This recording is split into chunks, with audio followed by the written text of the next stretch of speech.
Good morning. It is September the 20th, and I want to talk to you about the Utopian Promise small group discussion. First of all, when you have small group discussions, what I would like you to do is to click on the groups button and then click on the title of the forum that I have posted. And within that forum, have your discussion. One group, and that was group um, 3. I think it was group 3.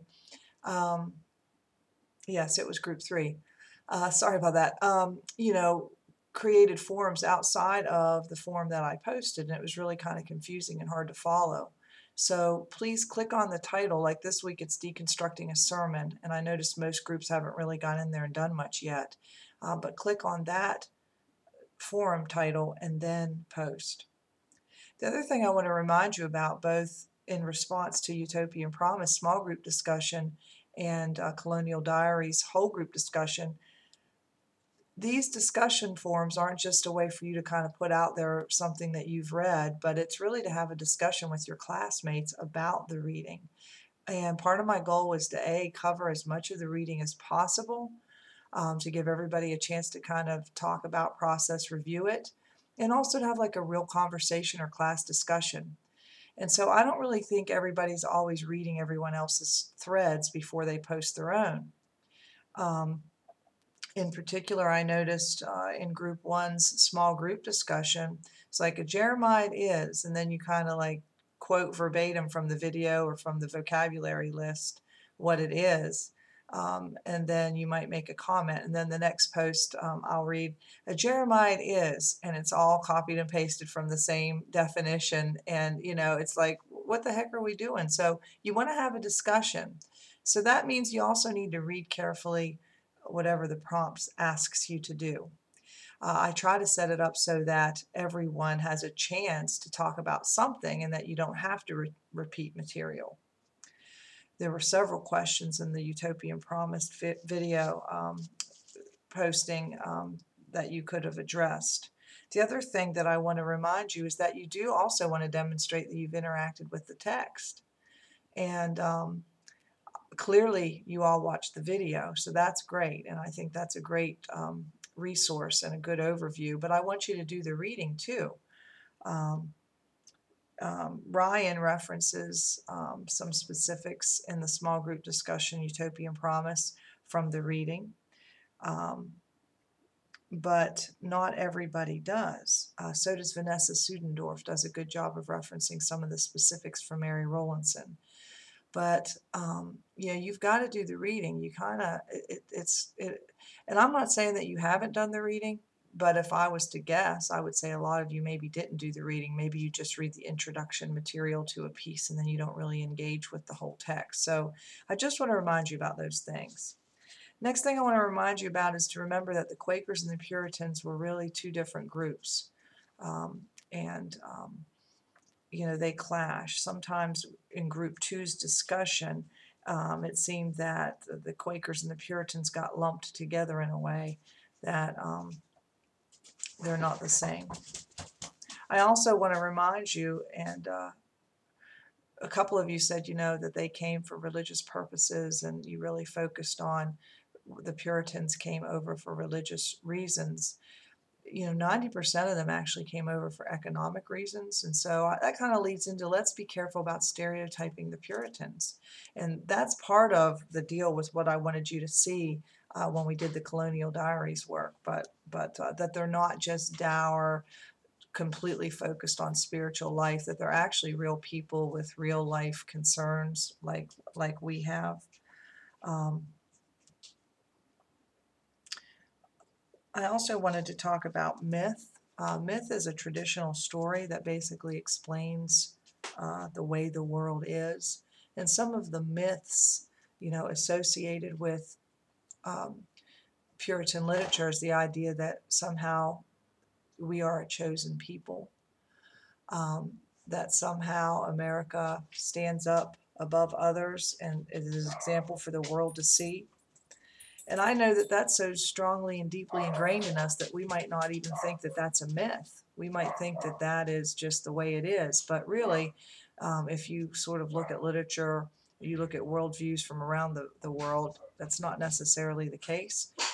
So also the idea that we're really tolerant, and that certainly got debunked in when you learned about how the Puritans treated the Quakers when they tried to push them out. And as a couple of people noticed, like Denise and others, also how they dealt with the Native Americans. Not all that inclusive and tolerant.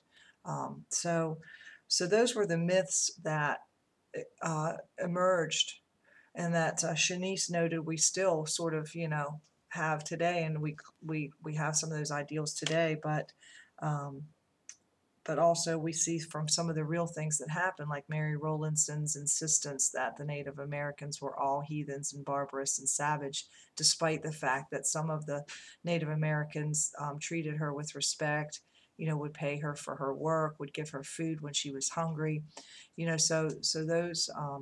so that's an example of how the myth of being a tolerant and inclusive kind of people got broken in the reading that you were asked to do for Utopian Promise. Also, the idea of the apocalypse, the end of the world. I like how Vanessa said she just kind of thinks about zombies and all that kind of thing, and that she would be afraid. That's one of the things too. Erica, it was in Group 5's discussion about apocalyptic. In what ways were the Puritans, how did that make a difference? And some of the people in that group brought up the good point that how it would make a difference is you would really be, if you thought the end of the world was near, that would really encourage you to try to do right and get things right and get your soul right, so that you would be the ones in heaven when the world ended. So that would certainly encourage them, inspire them to work hard. Someone said, and I think it was Kristen, that Ms. Gray, I'm sorry, I got to double check, is it IR or RI? That, it might have undermined them, it might have discouraged them. So that was kind of an interesting idea, but I think it really was kind of the opposite. It would fuel their fire, so to speak. But I think it would also create fear.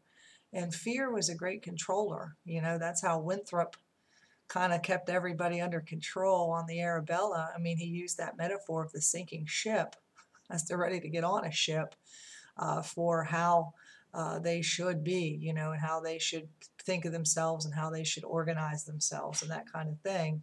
And so fear is a great, controller. So those were some things from the Utopian Promise. The other thing is plain style. One of the writers who really incorporated the plain style, believe it or not, despite the difficulty in reading it, Vanessa, Erica, you all aren't the only ones, I'm sure, having a little bit of trouble with this older English. But William Bradford's of Plymouth Plantation is in a very plain style. And as a matter of fact, his persona of himself is much humbler than some of the European explorers that we had seen. So the key terms, Jeremiah, the story of a people who had an agreement with God, a covenant, and somehow strayed away from that, broke that covenant. And as a result, they are being punished. But through this punishment, they reconnect, they renew the covenant, and then God saves them. That's the Jeremiah form that you see in sermons, that you see in stories, especially Mary Rowlandson's narrative. Typology, seeing your story in terms of the Old Testament stories, and several people in the different groups brought up how the Puritans viewed themselves like the Israelites. They're crossing the ocean, it's like crossing the Red Sea, that kind of thing. And I think I'm going to stop it here because my dogs are getting ready to go off, as you can hear, and check in a little bit later. It sounds worse than it is.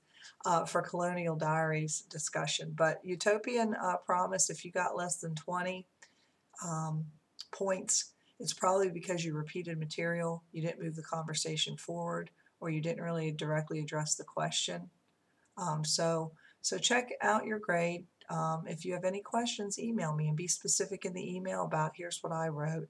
I thought this was specific. Why didn't I get points for this and that kind of thing. If you write me, I'm happy to give you feedback that way.